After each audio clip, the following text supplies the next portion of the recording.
Oh, oh, oh, oh my god. Oh my god.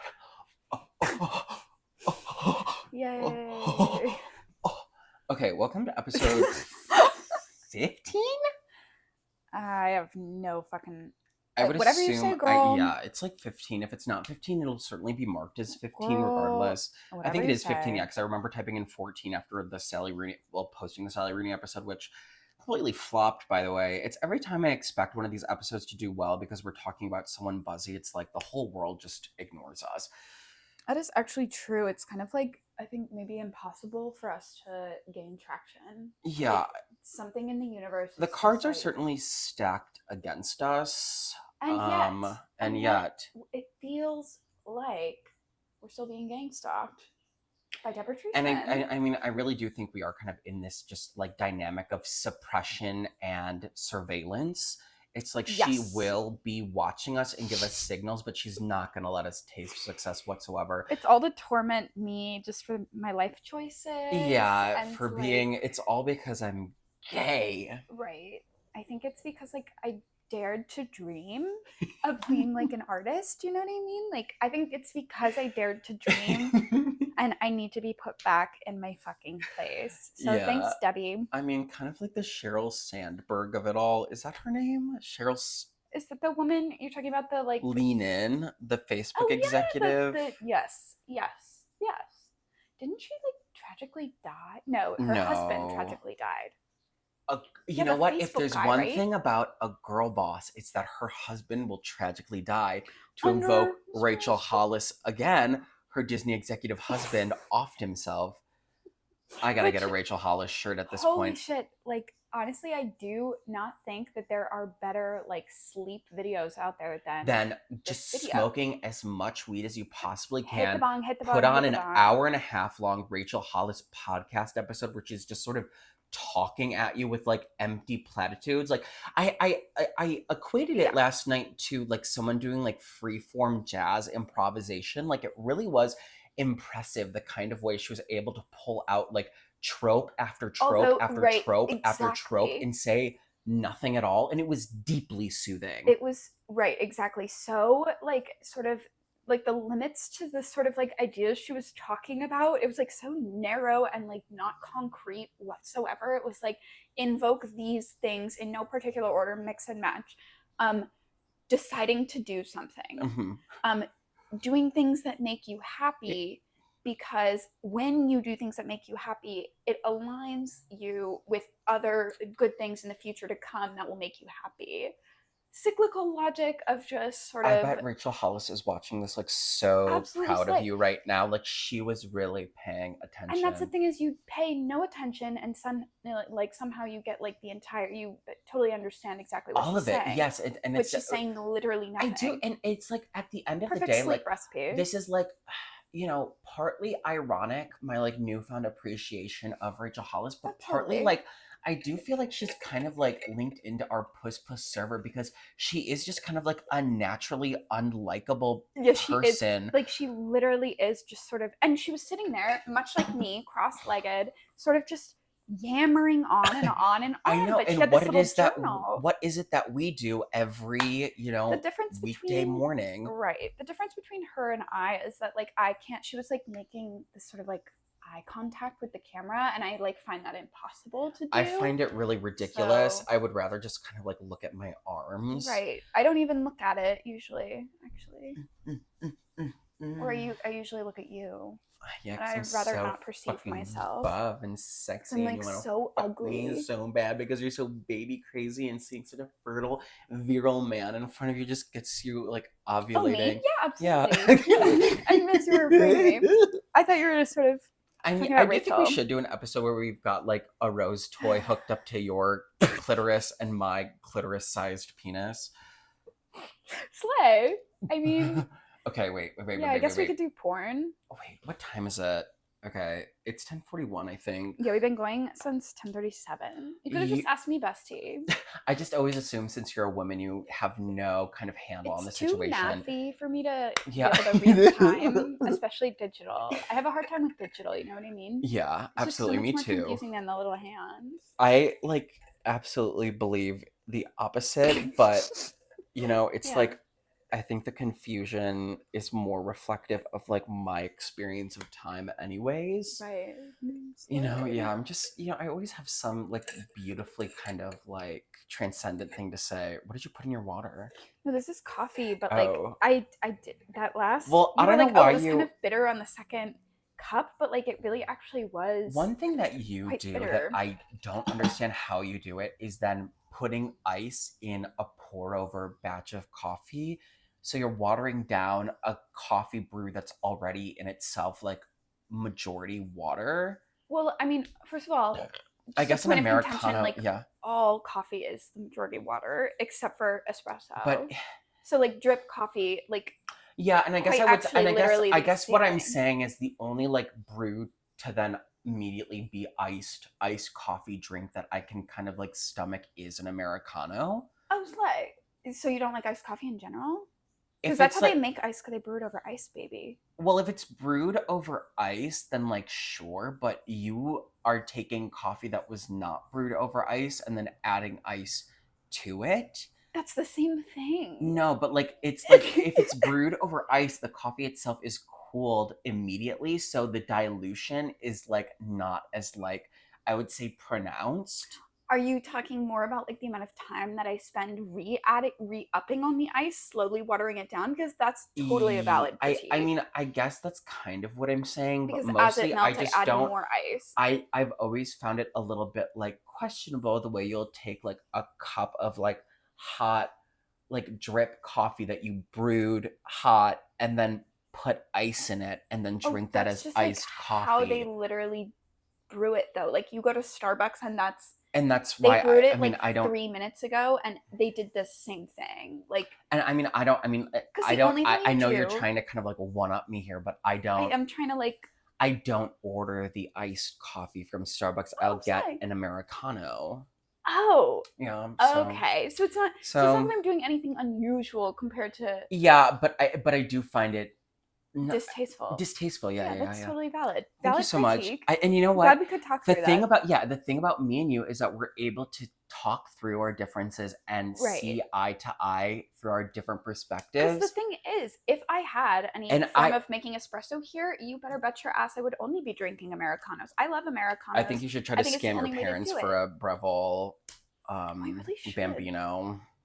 I really should. Yeah, see, then It we have no literally is. problem. I don't even like drip Yeah, coffee. Like, open up any listicle about like the best espresso maker, and they will try to sell you that fucking Breville yeah, Bambino. I wonder what the fuck's going on behind the scenes. I Because really it's just not think like it's that like good of a. one person wrote one article saying that the Breville Yeah. Bambino was the best espresso machine, and then like everybody who's made a listicle in subsequent Right. time then just that references listicle. the rest Kind of of the what happened with lists. the vaccines autism thing. It's Slay. like that one fake paper, and then everyone started referencing it over and over and over again, I and then will suddenly say- Jenny McCarthy. I will Jump on say board? I do have it on my list of vlog topics that I have to talk about how I think my stuttering is like a vaccine injury. I might start going like full Slay. ham and just claiming things are vaccine injuries. Like, yes, a little bit chooky, but That is, it's giving like, it is yeah. giving Do you like have like 3 three years daughters ago. named like Aspen, I actually think Harper, Aspen could be and kind of a cute it name is for a cute, kid. but it's very millennial pilled. I thought I came up with the name Brightlyn and Brycelyn Oh, for that's twin blondes. Brightlyn and Brycelyn. Brightlyn and I like Brycelyn. that. It's And they're good. going to be pumped full of vaccines. Absolutely vaxxed up, baby. Okay, sorry. So this episode is going to be pretty comatose because I certainly don't feel very energetic this morning. Yeah. Lots of drinking, lots of smoking this weekend, and I'm certainly dealing with the consequences of that. But we have, okay, I'm not going to look at her name. I'm just going to attempt to say it. Ayşegül Savaş. No, Ayşegül Savaş. Yes, Isn't that her name? Yeah, it's Ayşegül Savaş. I can't believe I did that without even looking at it. And you know I'm what? saying To it like kind anybody of who wrong. claims, Ayşegül Savaş. to anybody who ever claims that I'm unironically like insensitive and racist, I really do. Genuinely, I do my best. But I don't feel like you can be racist to a Balkan person.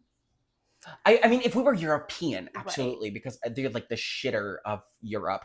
I'm not saying that. That's what the understanding I've gotten from looking into the dynamic between like wider Europe and In Balkan a way, what people. the story is actually centrally about. Yes, Actually, ironically yeah. If we enough. want to get into it, and you know what, I I actually feel don't a little. understand a lot of the politics behind, like, because I don't know So a lot from of what I European. understand, and the only reason why I looked into this because there's a 2009 Eurovision song that I've kind of like glommed onto over this summer called "The Balkan Girls," where the Oh, it slay. was from the Romanian entry in the 2009 Eurovision contest. She placed very low, but the song is so incredible, Slay. and so it's like the Balkan girls, we like to party like nobody, like nobody. So I was like, okay, this really makes me want to be a Balkan, which, if we are cutting it, if we're doing the one drop rule here, Mhm. and as we do, as Americans, the one drop rule is kind of our thing.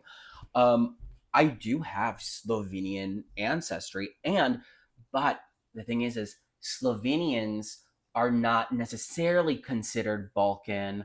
They're like half Balkan. They're like the white Balkans if we're using that as a way to characterize wider Europe. I mean, Balkan people are white, but they're like, I was going to say dirty white, and I don't. Uh-oh.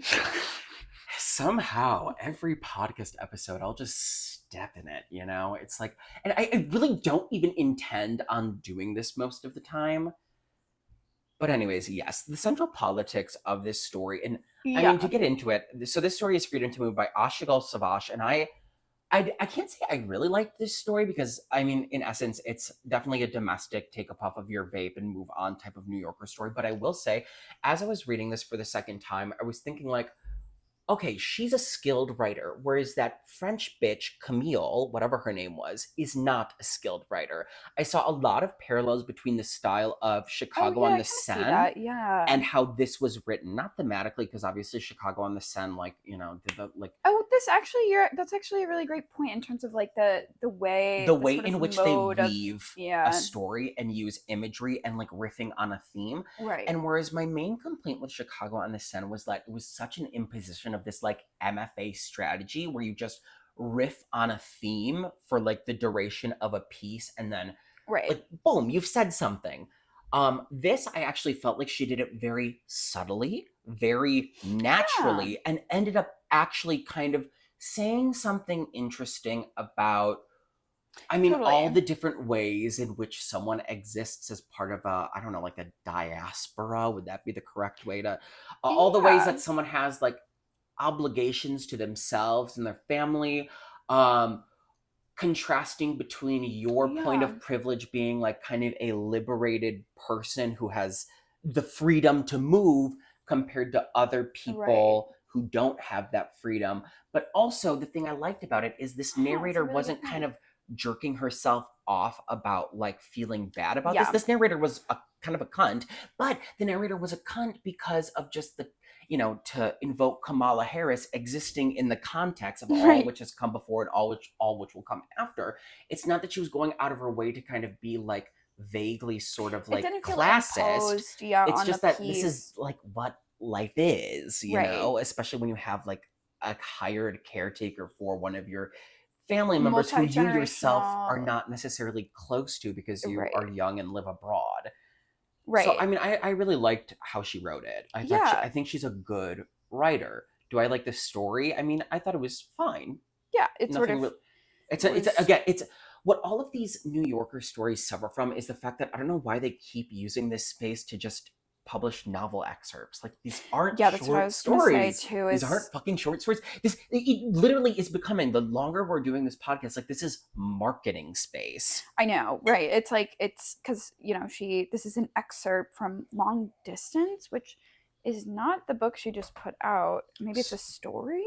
I actually don't And know, again, it's just very but strange it to is weird. like think how this bitch just had a book come out last month and now she's already excerpting her follow-up book in the New Yorker now. It's like, Is how are that? these fucking people just like churning out these novels one after another after another after another?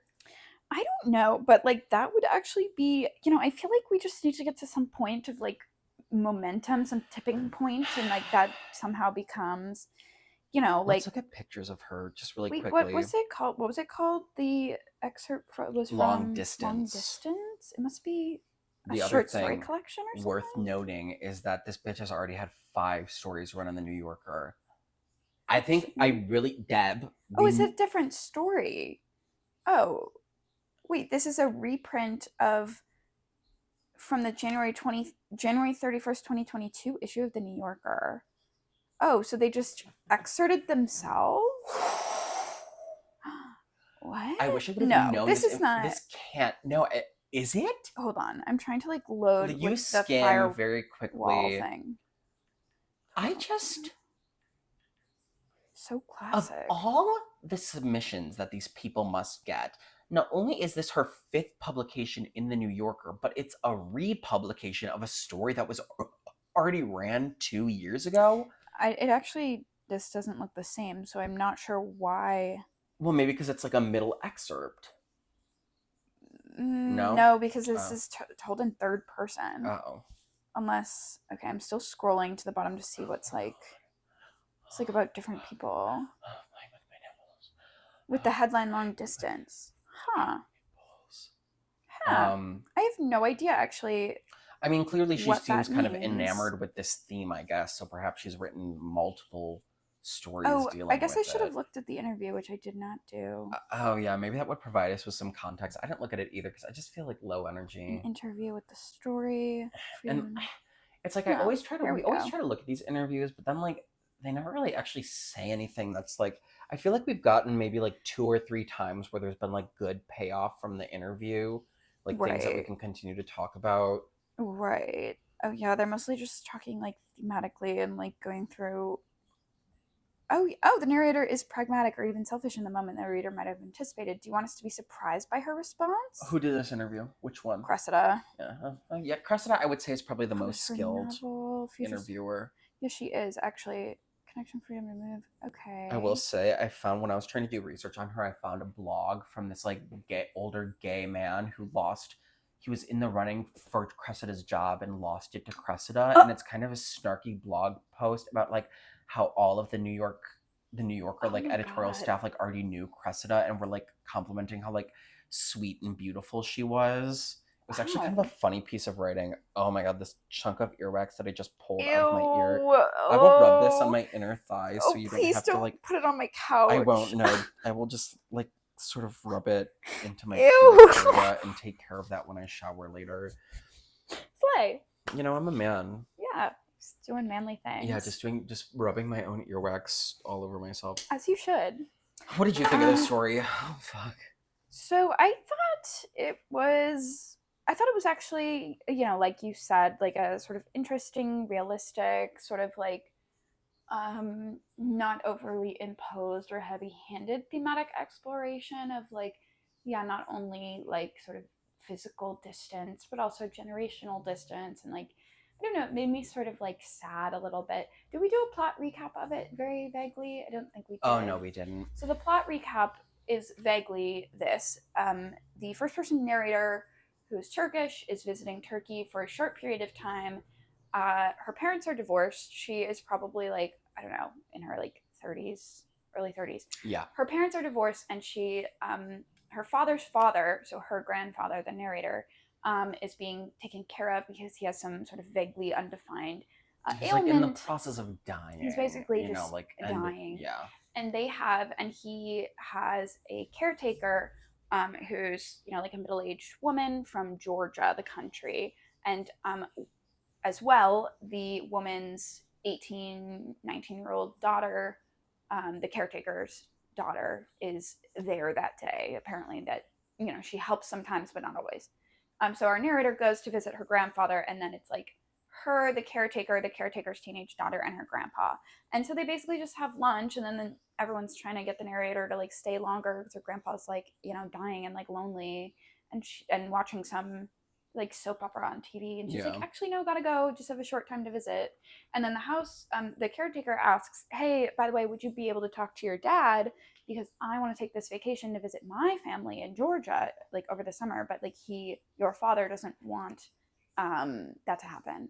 So the narrator's like, okay, maybe. And then she decides not to talk to her dad about it. And she's sort of like, we kind of thought my grandpa would make it to this wedding this summer, but like actually he looks like he's kind of on his last limbs anyway. So And then at the and end, that's kind her of dad it. like texts her and he's like, "Are you gonna be here soon? Are we still meeting?" And she's like, "Yeah, like I Yeah, I guess guess." so. And I mean, I did kind of like Yeah, it was kind of resonate a slay. lot with the way that the narrator processed kind of just like awkward like dynamics within a family that you're not necessarily close with also like your personal morals, Yeah, like you kind of know in this situation that like you should like speak up on behalf of the caretaker because she does like such a good job with your grandpa, and like you right, understand like it's unfair that she is being like kind of moored by this responsibility, but like at right, the same time being like, well, I don't know, like it's not my problem.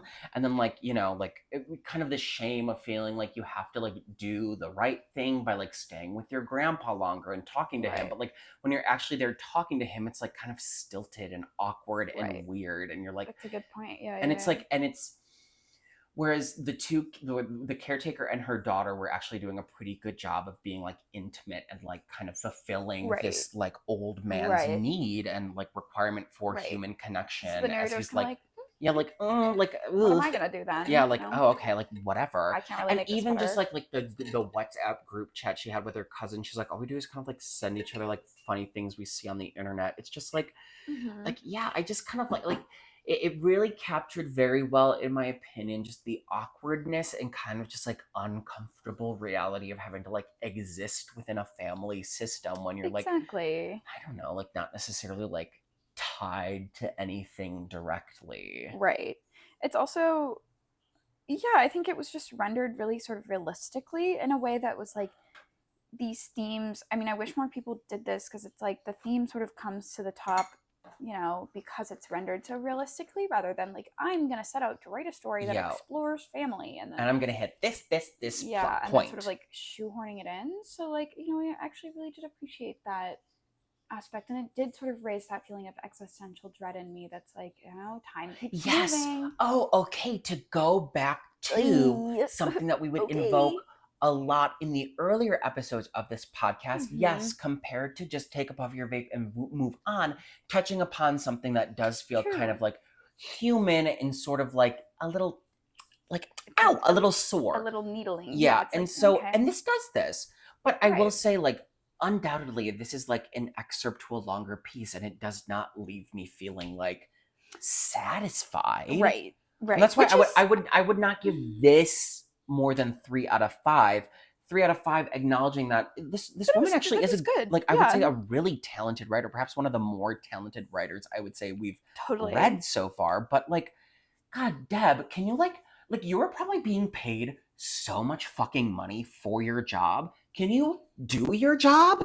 Like, Right. why not do your job? Why not You find have a short story? you have all the like literally every resource at your disposal.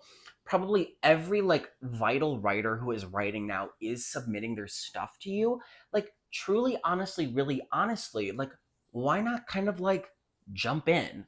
Why not kind of commit to the It bit, is kind Deb? of funny. I mean, I guess like it's interesting to think about the fact that like people, but like who reads, it's sort of like a cyclical Yeah, problem, I right? It's like, know. okay, I guess one could say, to play some sort of devil's advocate, like that people don't know, like aren't as deep into like literary fiction as we are, and therefore like sort of having this space to highlight people whose books are coming out is sort of doing more.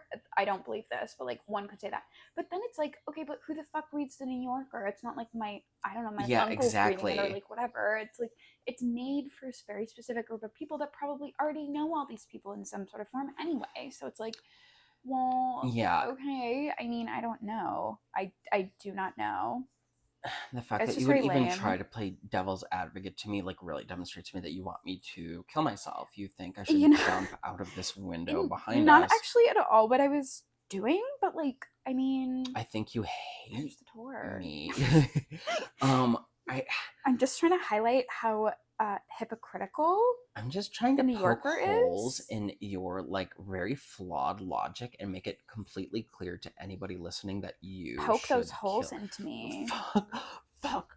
Okay, looking at her, um, She's very pretty. I actually I think you love guys, I her. don't think you and her would get along. No, I don't think we would either. I don't think I Why do would you get say just looking that? at her face. You know me, I'm a physiognomy kind of guy. Like I'm a face reader. I have no like I would say rhyme or reason looking at anybody's face to assume things about them, but just like she has I She's like took grad school seriously face. very true. Whereas Very me and true. you don't have that. Very It kind of true. like is if Otessa was more earnest, is what her face kind of looks like That's to actually a great me. point. Yeah, whereas like you can see in pictures like Otessa Moshfegh's kind of just like a little bit eyebrow A little raised. cheeky, you know? Yeah, Yeah. she's got a little cheeky, a little naughty, a Yeah, little mischievous. exactly. And whereas here, it's like this is a woman who takes her craft seriously, and I guess all the better. The story was like I think excellently written, but I think if the three of us were at a bar, compared to where I think Rachel Hollis would kind of drop her thing and kind of play ball with us, Totally. I don't think she would let the mask slip. I think she would be kind of huffing and puffing, or she would kind of get quiet, or she would do like You're like, okay, like gotta go. okay, Yeah, wow she's not guys, like entertaining the bullshit. yeah, just kind Yeah. of like yeah, like Maybe she would she'd have like stick around to bum a cigarette politely and then leave. yeah, and just Like, she would certainly have the freedom to move out of yes, that out of that absolutely. Wow, situation. that was really well done. I liked that a Thank lot. you I really so enjoyed much. that. That being said, like I mean, if she has a story collection, I think I would pick it I up. think they're just Novels. novels at this time, but like I'm curious by that. I'm I so mean, I'm jealous of sure her she though. probably I really does. wish I was fully Balkan. Yeah, she's cool. I'm Italian, Polish, and a quarter Slovenian, which isn't Slay. even fully Balkan. Well, slay. I mean, Slay, let's say 37. It's It's about like almost a half hour that we've been going almost, yeah. And for. I mean, like, I mean, I don't, oh, I mean, I guess we could touch on some other things while I mean, what would you rate this story? I feel like 3.5. Yeah, Oh, out okay. of 5. Okay. Yeah, I It's, give it a 3. yeah, Yeah, it's just because I don't do totally half. fine. Yeah, I do. I Yeah, I do. do. And then for all of those keeping track, I did not disclose my rating for the Sally Rooney last week, which I would give a 1 out of 5. I wouldn't give it a total. Maybe I would give the Sally Rooney a 0, but I kind of feel Oh, like that's yikes. actually maybe I would give it a 0 because I was gonna say like that would be really kind of like imposing a kind of like Yeah, I'd you'd be be really staking a doing the claim. most, but I really did struggle to read it. Yeah, I mean, I also did. It was an absolute slog. I think Anyways, I forget what gave it. 1, 2. yeah. I don't even know what I gave. We can touch upon the New York Times like 100 best books of the century list. Oh, Of note, the fact that they did not include My Year of Rest and Relaxation. I really thought that was kind of a little bit pussyfilled from the yeah. New York Times, but I understand that they didn't do that to be like cheeky. They like genuinely did that because they believe that like tomorrow and tomorrow is like a better book. Right. Okay, I haven't even looked at this yet, so I'm NYT 100 actually books. They asked like Stephen King's to okay, like because of it was like based course. off of Oh, ballads of Sadie. authors, and like there was like a lot of chatter that Stephen King like I'm sure voted he for got his his own hands all book. over it. Yeah, Which like I don't really give a whatever. fuck, I guess. But it's also like, why does he keep pulling? It's like a very specific kind of thing that I he thought the title does. of 97 was Men We Raped, and I was like, Oh, I would read that book, but it's not. It's Men slay. We Raped. Okay, it's still loading for me, unfortunately. Um, Come Oh, and on. speaking of literary sex pests, there's like 2 Alice Munro books, which another person, like, I don't know, I guess I'm just like not an academic and I'm not well read, and I'm pretty much pulling everything I say about any piece of writing out of my ass, but I didn't know who Alice Munro was. And I don't I know who that immediately is. learned, I guess she's like the short story craftswoman, like considered Oh. like the master of the short story in like post mid-century literature. Hmm. But I guess there was some mess about her because it came out shortly after her death that she like her husband like molested her daughter, and she like Oh. chose to like side with her new husband that like molested her daughter, and her Oh. husband like justified molesting her daughter like literally with his critical reading of Lolita. And she like ate, and Alice Munro like ate that up and was like, she was like, oh, that's absolutely right. What Like the yeah, fuck? I'd give you full authority to molest my daughter. What the fuck? Which like I guess is kind of like of the moment for us, given that we like keep bringing up Lolita, of which I have not still actually You know, read. it's oh, it says who voted for these. Yes. Oh wait, it says. Wait, where? Where do you see the ballots? Sorry, I just got well, it doesn't say for all of them, Oh. but like, voted for by Liked it? Try Crossroads by Jonathan Franzen. I don't think I will. I Franzen. kind of refuse to read Franzen. It's like, I mean, it's like how I felt about My Year of Rest and Relaxation. Like, I kind of just, I don't understand why Detransition Baby is on here and My Year of Rest and Relaxation isn't. My Year of Rest and Relaxation, or the Mark. Oh, it does say, okay, this so way genius. this Elena Ferrante, number 92, The Days of Abandonment, liked it. Try Eileen by Otessa Moshfegh, or Aftermath on Marriage and Separation by Rachel Cusk. Oh my god. Slay. I will pull Oh, the every human strand of stain. Rachel Cusk's hair out of her stupid British head. And I mean, mind you, I really liked She's great. Detransition Baby when I read it like 2 years ago, but I think, I mean, it's kind of like a token pick here. I haven't read it, actually. I mean, it actually is pretty, I think, well done. George Saunders. Okay, slay. Our good friend George Saunders. Try Swamplandia by Karen Russell. Yeah, I mean, Oh, so what number was Swamp? Oh my god. 83. If you liked Tomorrow and Tomorrow and Tomorrow, try Normal People by Sally Rooney. Is that what it says? Yeah, or Super Sad True Love Story by Gary Steingart. I actually did like that one, but that's kind of weird to put those two together. Was that even on here either? Gary Steingart? I don't even think he got an entry. Really? Oh, and poor like Gary. 68 The Friend by Sigrid Nunez, which I fucking hated. I read it in so quickly in an Adderall haze next to you on this very couch. Voted for by Sarah Jessica Parker? Yeah. Oh my god. You know, it's like, why is Sarah Jessica Parker being, well, I guess because she's like a famous, like, well-read woman, but it's like they couldn't have asked us for a ballot. We could have done a joint ballot. I know. Exit West actually is, voted for by Gary Steingart. I mean, that actually is pretty good. That was a really good book. Was 62. Demon Copperhead. These are Middlesex. Elizabeth These are all Stroud's books that great. like I've intended to read over the past like 10 years of me being a reader that I just won't ever read. The Copenhagen trilogy made it on here. These are actually really good. Tove Ditlevsen. They just this is the one about the faces is part of this. It's about this woman, basically. It was written in like the 60s, who gets like institutionalized because she sort of starts seeing things, and you're like not sure if it's like real or not, but she's like Danish from Denmark. Did you ever read The Argonauts? Yes, it's pretty good. I mean, it's like really high. It's basically auto theory, so it's like it's just like literary criticism almost. Like really jerking themselves off. God, like my vaccine injury. I'm telling you, my vaccine injury. People have really been like jerking themselves off to that. People were really jerking themselves off to that from like 2010 to, I would say, like. Yeah, absolutely.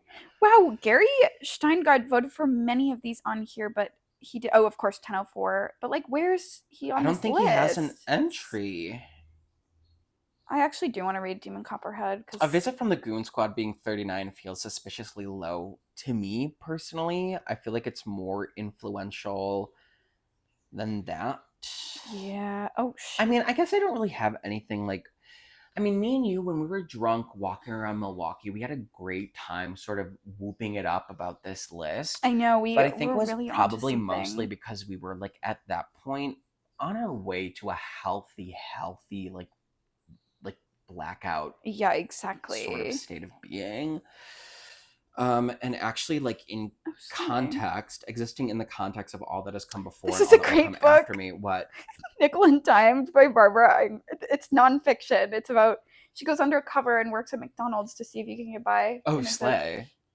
Early 2000s. I think I've heard you mention Al-Qaeda and the Road to 9/11. I've actually read some of this. Yeah, I mean, I don't know. The 10th of December. I mean, this is a fantastic pick. 2 George Saunders on here. Oh my god, Gary Steingart also voted for Rachel Cusk's Outline. Yeah, I mean, Gary Steingart is like an incredible... featuring his picks, and they won't feature any of his books. Oh, wait, they also, I guess, got Carl of NewsGuard to vote Oh. on these things too.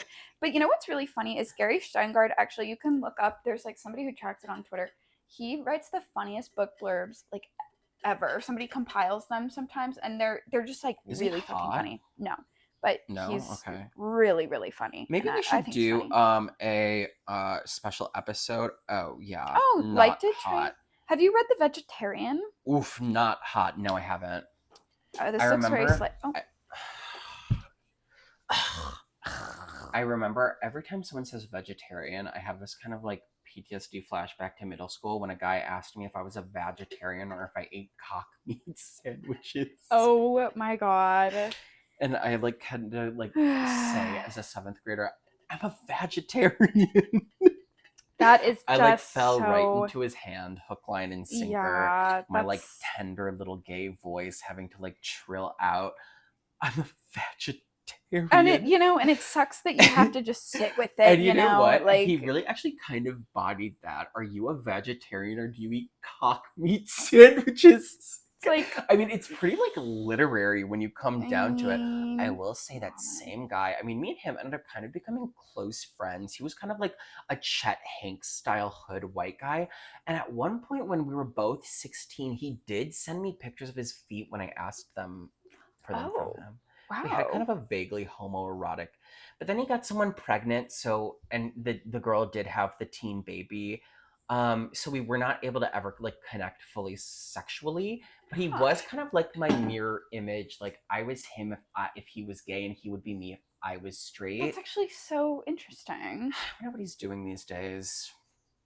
Yeah. Well, anyways, I think we can just kind of wrap up this great. episode. I think this is. I know I'm getting actually sucked into the rabbit hole of looking at these because and I'm we're actually not quite even interested. off of a line of Adderall. Right. Yeah, and I've actually am pleasantly surprised with how many of these I have read, which is. I mean, I will say you are life. like very shockingly, and I shouldn't say shockingly. Maybe it's. I think it really is just because you're casual and not a fucking dork about it. Well, and I'm so you're not like a fucking dork. I also kind of undercut myself in a way that's like totally targeted so that I. But I will say you probably are like the most well-read person I know. Oh wow, slay! That's amazing. You've read a lot, and I would always mention something, and you'd be like, "Yeah, I've read that." Slay. So just apart, Devin is incredibly culturally aware. Oh wow! And we should have gotten a ballot for this list. What would have been your choices? That's such a good question. I would have chosen similarly. I think I would have used my ballot of 8 pigs to do entries 1 through 8 of Gossip Girl. Those were all released this century. I would have done like a stunt. Absolutely. And I think that would have been actually a fantastic choice. Thank you. Yeah. I actually think that I'm just like looking. I mean, this century. I really liked Severance by Ling Ma. I thought that was good. It was recommended, but it wasn't listed in there. I thought that was actually a fantastic book. I think Goon Squad probably should have been higher. I was happy with Ishiguro, the Never Let Me Go being pretty high. I think that I feel like I feel like if I were to reread it, it would stand up to me. I like read that when I was in high school. Yeah. Anyways. Anyway. Bye guys. Mwah.